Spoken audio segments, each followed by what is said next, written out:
Hello friends, എല്ലാവർക്കും സുഖമാണല്ലോ. ഇന്ന് നമുക്ക് ഉഴുന്നുവടയും പരിപ്പ് വടയും ഉണ്ടാക്കിയാലോ. ഇത് നല്ല ഒരു ടേസ്റ്റിയായ ഒരു ഈവനിങ് സ്നാക്സാണ്. എല്ലാവർക്കും അറിയാം അല്ലേ. ഒരു കപ്പ് ഉഴുന്ന് തലേ ദിവസം വെള്ളത്തിലിട്ട് കുതിർത്ത് കഴുകിയെടുത്ത് ആവശ്യത്തിനുള്ള ഉപ്പും ചേർത്ത് ഞാൻ ഇത് മിക്സിയിലാണ് അരച്ചെടുത്തത് കേട്ടോ. അതിൻ്റെ കൂടെ ഒരു 1/4 ഗ്ലാസ് റവ കൂടെ ചേർക്കണം.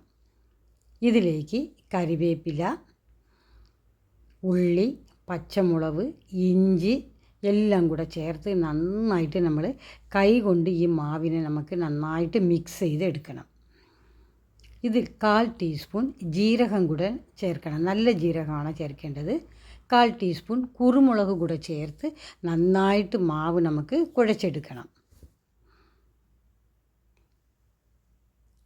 കണ്ടോ, ഇതുപോലെയാണ് നമ്മളെ മാവ് നല്ല വൃത്തിയായിട്ട് നമ്മൾ മിക്സ് ചെയ്തെടുക്കേണ്ടത്. ഇനി അടുപ്പിൽ ചീനച്ചട്ടി വയ്ക്കുക. ആവശ്യത്തിനുള്ള എണ്ണ ഒഴിക്കണം കേട്ടോ. വെളിച്ചെണ്ണയാണ് ഞാനിവിടെ ഇന്ന് ഉപയോഗിച്ചത്.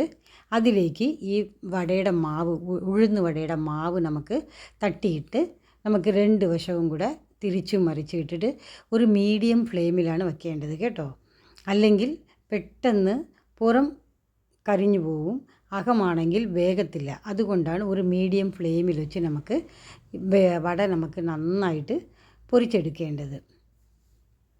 ഇത് വളരെ ടേസ്റ്റി ആയിരിക്കും കേട്ടോ. ഇതിൽ നമ്മൾ ഉഴുന്നല്ലേ ചേർത്തിരിക്കുന്നത്, അതുകൊണ്ടാണ് നല്ല ടേസ്റ്റി ആയിരിക്കും.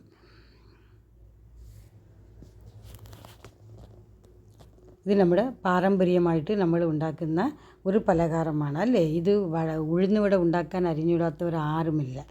എല്ലാവരും ഉണ്ടാക്കുന്നതാണ്. വളരെ ടേസ്റ്റിയുമാണ്. നിങ്ങളും ഇതുപോലെ ഒന്ന് ഉണ്ടാക്കി നോക്കണം കേട്ടോ.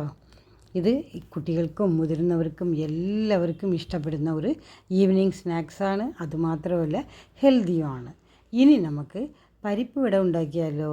അതിന് 1 ഗ്ലാസ് കടലപ്പരിപ്പാണ് ഞാൻ തലേദിവസം രാത്രി വെള്ളത്തിലിട്ട് കഴുകി മിക്സിയിലാണ് അരച്ചെടുത്ത് വെച്ചത്.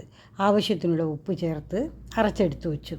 ഇതിലേക്ക് ഉള്ളി, പച്ചമുളക്, ഇഞ്ചി, കരിവേപ്പില എല്ലാം കൂടെ ചേർത്ത് നന്നായിട്ട് മിക്സ് ചെയ്യണം. ഇതിലേക്ക് ഒരു 1/4 ടീസ്പൂൺ പെരുംജീരകമാണ് നമുക്ക് ചേർക്കേണ്ടത്.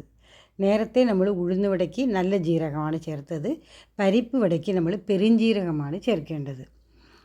കരിവേപ്പില എല്ലാം കൂടെ ചേർത്ത് നന്നായിട്ട് മാവ് നമുക്ക് മിക്സ് ചെയ്യണം. കൈ കൊണ്ടാണ് മിക്സ് ചെയ്തെടുക്കേണ്ടത്.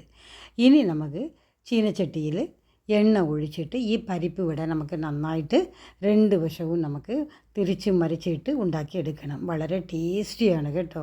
നിങ്ങളും ഇതുപോലെ ഒന്ന് ഉണ്ടാക്കി നോക്കണം കേട്ടോ.